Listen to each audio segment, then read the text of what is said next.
In December 1937, I crossed the Pyrenees from France, 2 days on foot, through the snow.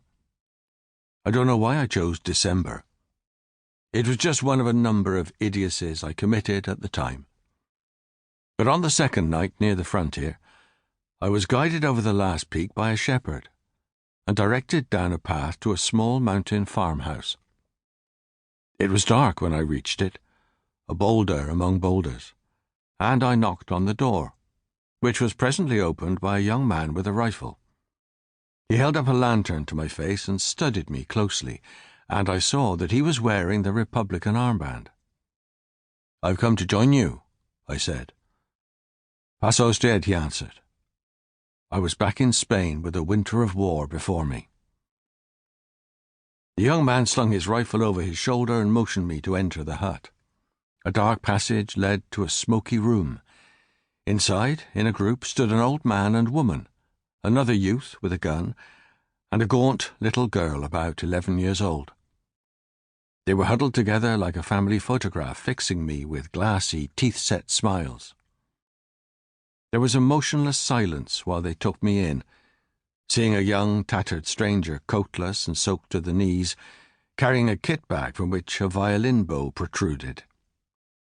Suddenly the old woman said, "Aye," and beckoned me to the fire, which was piled high with glowing pine cones. I crouched, thawing out by the choking fumes, sensing deeply this moment of arrival. I felt it first when threading through the high rocks of the frontier, when almost by pressures in the atmosphere and the changes of sound and scent, a great door seemed to close behind me, shutting off entirely the country I'd left.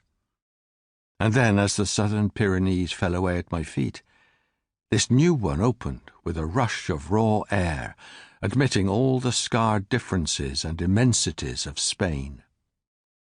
At my back was the tang of Gaulois and slumbering sauces, scented flesh and opulent farmlands. Before me, still ghostly, was all I remembered, the whiff of rags and wood smoke, the salt of dried fish, sour wine and sickness, stone and thorn, old horses and rotting leather.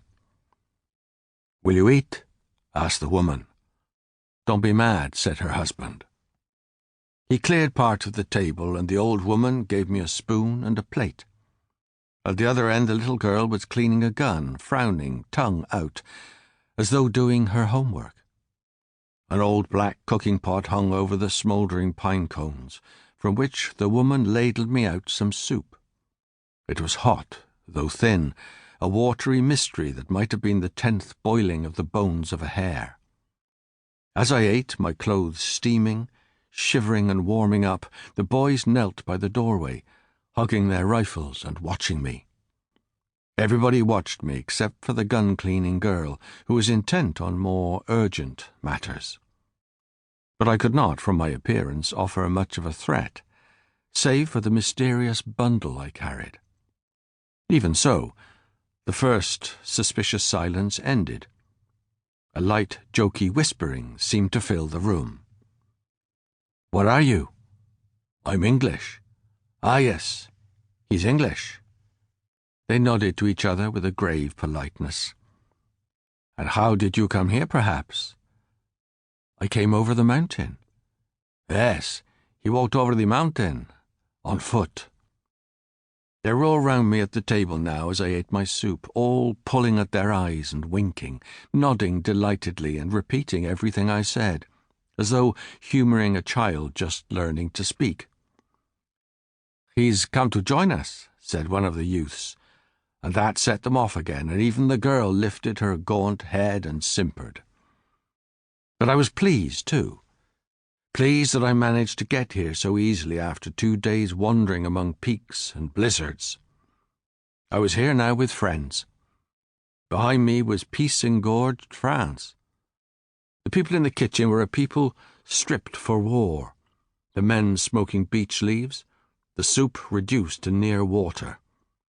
Around us, hand grenades hanging on the walls like strings of onions, muskets and cartridge belts piled in the corner, and open orange boxes packed with silver bullets like fish.